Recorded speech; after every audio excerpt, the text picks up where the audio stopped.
Hello दोस्तों। आज कोई कुछ ज़्यादा नहीं कहूँगी, बस यही कहूँगी कि एक बार फिर से यूपी ने साबित ही करके दिखा दिया कि वो लोग नहीं सुधरेंगे। तो आप लोग देख सकते हैं कि यूपीपी का एग्ज़ाम हुआ और ख़बर तो पहले से ही आ रही है कि पेपर वायरल हो रहा है, आंसर की वायरल हो रही है, बट भर्ती बोर्ड ने किसी ने सुनी नहीं कि नहीं, ये सब कुछ सिर्फ एक भ्रामक अफवाह है जो फैलाई जा रही है कि ऐसा कुछ नहीं है। तो कल का तो पूरा सबूत है जिसमें पेपर होने से पहले ही सारे आंसर्स वायरल हो रहे हैं। तो कैसे चलेगा ये सब कुछ और कब तक? और शर्म की बात ये है कि जो हमारी मीडिया है वो इस बात को नहीं उठाती है। इतने बड़े बड़े चैनल हो गए, सब कुछ हो गया, वो कभी इस चीज़ पर कोई भी एक्शन नहीं लेती है। बस क्या दिखाती है, जो इलेक्शंस चल रहे हैं उनसे रिलेटेड कुछ दिखाएगी। इतनी बड़ा मतलब इतने बड़े लेवल पर एग्ज़ाम को, मतलब आप समझ सकते हैं इतने बड़े लेवल पर पेपर लीक हुआ है ना, कि जैसे होता है ना कि इतना तो यार किसी के लव लेटर्स भी इतने सीक्रेटली रहते हैं मैसेजेस, ये सब कुछ। और एक पेपर जो इतने पूरे, मतलब आप समझ सकते हैं यूपी की जो जनरेशन है, जनसंख्या है, वो सबसे ज़्यादा है पूरे स्टेट में, पूरे भारत की स्टेट में, और उसमें इतना बड़ा एग्ज़ाम कंडक्ट कराना। और आप समझ सकते हैं कि मतलब एक इलेक्शन से पहले उन लोगों को तो और भी ज़्यादा मतलब एक्शंस लेने चाहिए थे। तो इतने बड़े लेवल पर कैसे हो गया? हालांकि कोई नई बात नहीं है, होता ही रहता है। अभी आर ओ का एग्ज़ाम हुआ, सोचिए उसमें एक इंसान अधिकारी बनने जा रहा, उसमें भी बच्चों ने या किसी ने एक्शन नहीं लिया। और आज जो भी ये बातें आ रही हैं तो हमारे सामने सिर्फ हमारे टीचर्स जो हमें ऑनलाइन पढ़ाते हैं वो हमारे साथ हैं। पूरी एग्ज़ाम्पल टीम हुई, या अंकित भाटी सर हुए, ये या रवि सर हुए जो टारगेट विद्यालयों के सर हैं, तो वो लोग आगे आए हैं, उन्होंने हैशटैग बनाया तो हम लोग ट्विटर पर ट्रेंड किए हैं। और हाँ, एक और अनुरोध है कि जो लोग भी ट्वीट नहीं किए हैं तो प्लीज़ वो लोग ट्वीट करें, और जितना ज़्यादा से ज़्यादा हो सके सर की वीडियो वायरल करें। और उन्होंने बोला है कि वो एक व्हाट्सएप ग्रुप है, उस पर सारे सबूत है, वो सबूत लेकर के ट्वीट करें। मैं तो रात से ही ट्वीट कर रही हूँ। हालांकि एग्ज़ाम अच्छा या बुरा कैसा कह सकते हैं, क्योंकि जो बच्चा 150 करके आया है उसके अकॉर्डिंग हमारे तो 120 क्वेश्चन सही भी बेकार हैं इस टाइम पर। और ये एक एग्ज़ाम नहीं है जिसमें इतना बड़ा स्कैम हुआ है या कुछ है। यूपीएसआई, मैंने यूपीएसआई भी दिया है, तो यूपीएसआई में मेरा 117 नंबर थे, तो मेरा उसमें आ गया था। रनिंग भी हुई, सब काम हुआ, डीवी भी हुआ, बट लास्ट में मेरा क्या हुआ कि नॉर्मलाइजेशन में मैं निकल गया। अब नॉर्मलाइजेशन में तो बच्चा निकले ही गा ना, जब उस शिफ्ट की में बच्चा इतना अच्छा स्कोर करेगा तो फिर उन लोगों को लगेगा ये इस दिस शिफ्ट है। और ऐसा नहीं है, उसमें भी सामने के सामने लोगों के पास न्यूज़ पहुंच रही थी, दिखा रहे थे विद प्रूफ। सर ने, जितने भी हमारे टीचर्स हैं ऑनलाइन, उन्होंने भी बहुत धरना प्रदर्शन किया कि ये पेपर रुकवाइए क्योंकि इसमें बहुत ज़्यादा धांधलेबाजी हो रही है। लेकिन उस टाइम पर भी यूपीएसआई के केस में भी नहीं सुना, और इवन इतनी जल्दी रिजल्ट निकाला ना कि बस अपने आप को सेफ रखने के लिए कि हमारी भर्ती बिल्कुल एक पारदर्शिता से हुई है, वो करने के लिए इन लोगों ने इतनी जल्दी सब काम किए। सोचिए इतना, मतलब इतना जालसाजी चल रही है, इतना कुछ हैक हो रहे हैं कंप्यूटर, सब कुछ हो रहा है, उसमें भी बच्चा फिर भी नंबर ला रहा है इतने करप्शन में, और उसके बाद में भी निकल रहा है, तो क्या उस पर बीतती होगी। अब तो एक तरीके से ये आम हो गया है, क्या रोएं, क्या दुख करें।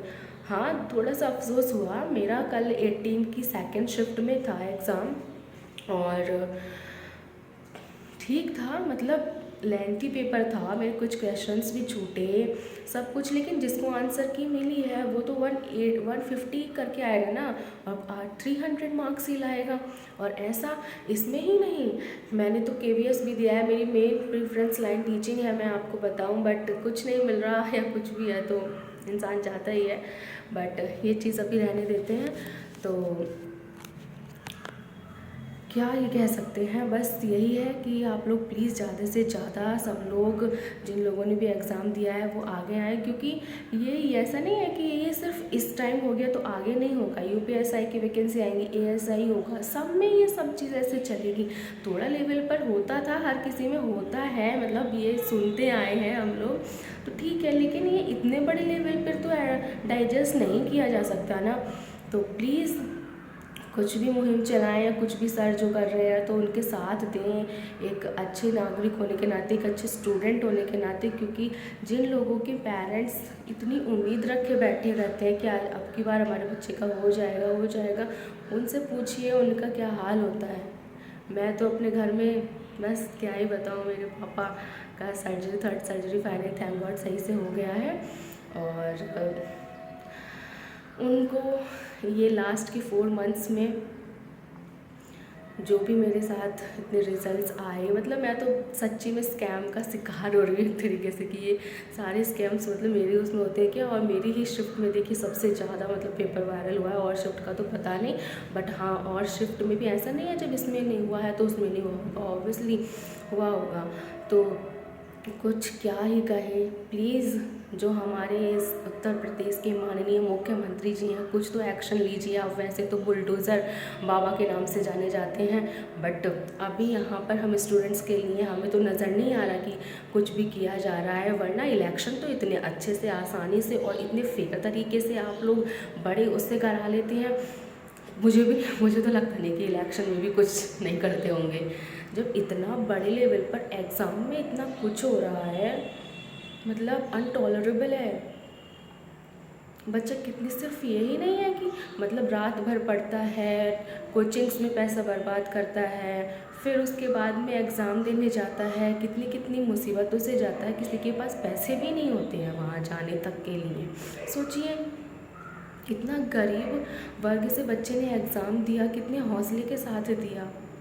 मेरी एक कज़िन है, उसने हाल ही में मतलब सिर्फ इसी का ही, उसने कहा कि मैं सिर्फ इसी का ही कर सकती हूँ और अपने लेवल के अकॉर्डिंग, और उसने तैयारी की, अच्छे से की, खूब रात भर पढ़ी, और फाइनेंशियल कंडीशन भी बहुत वीक है उसको, मतलब वो सोच नहीं सकती कि ऐसा हो गया। मैंने कहा यार ये नॉर्मल हो गया है अपने यूपी में, मुझे तो लगता है।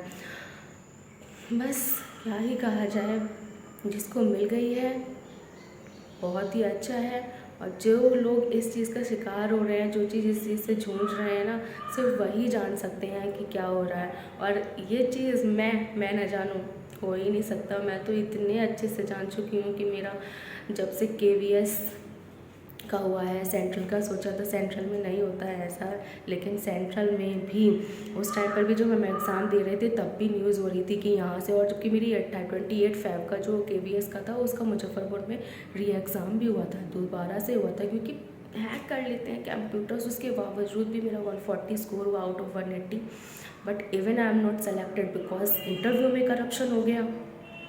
अभी तक उसके मार्क्स रिलीज़ नहीं किए, क्या ही कर सकते हैं।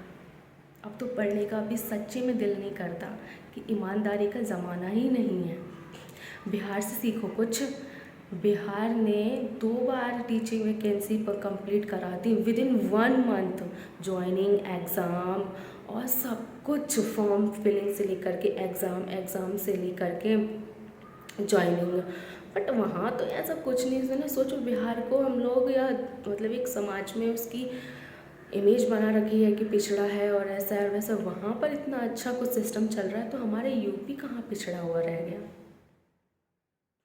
सोचने की बात है कि आखिर ऐसा क्यों हो रहा है।